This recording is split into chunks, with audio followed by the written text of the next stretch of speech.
a toll on them. There was some discussion today about the arrests that have been made since all this started, and most of the people that have been arrested, they're not from Ferguson. In many cases, they're not even from North County. They're coming in as opportunists and trying to cause trouble, and the police are doing their best to try and catch them. But if they're wearing bandanas and they're blending in with the crowd, and nobody is saying, "Hey, he did it," it's very hard to find some of these people. And so you can see this police line, and we saw this last week, and we thought this cannot be happening in the St. Louis area, but here it is, and it's still going on.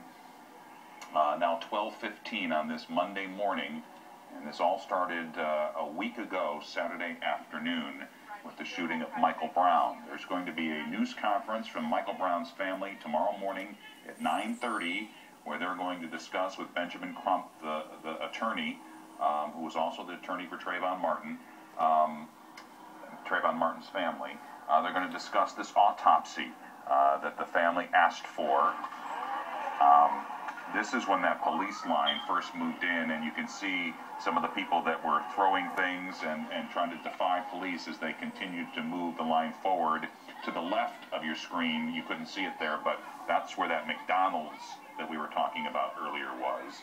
And then the police line moved in, and this was all hours before curfew even started.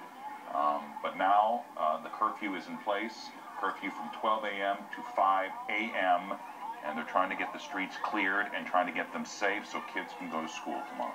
And we heard in the rally today, Benjamin Crump, their attorney, the family's attorney, talking about wait until the autopsy. Really want you to listen when you hear about the autopsy. He was insinuating that very soon we were going to hear more about it, and now they've announced that they're going to have a press conference about it at 9:30 in the morning. Also tonight, the New York Times is reporting about the results of that autopsy, saying Michael Brown was shot 6 times, at least 6 times. So we will learn more about that in the morning.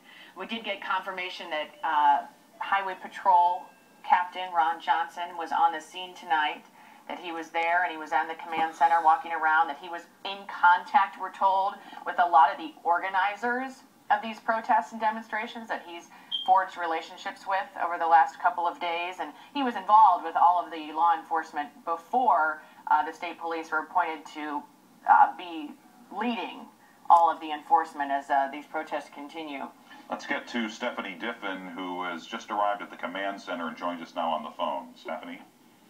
We did, as you said, we just got to the command center. We were staged at that corner, the corner that had been designated for the media throughout the night, there at West Florissant and Ferguson Avenue, and it was probably about 20 minutes ago, a really long line of police officers marched up the road. As we've been saying, it really has been very quiet on that corner up until then, and we just saw a very long line of officers, probably a couple dozen, walk up the road, and then there was a man who came over, an officer who came over and politely asked everyone to go over to the command center, saying that that area right there was going to be, quote, what he called a hot zone, but not really explaining anything further about what that meant. So we got out of there pretty quickly. We packed up and headed over to the command center. I just walked down, and all the media is set up, and we're told there is going to be some sort of news conference and announcement, I'm assuming, about just all of the happenings this evening.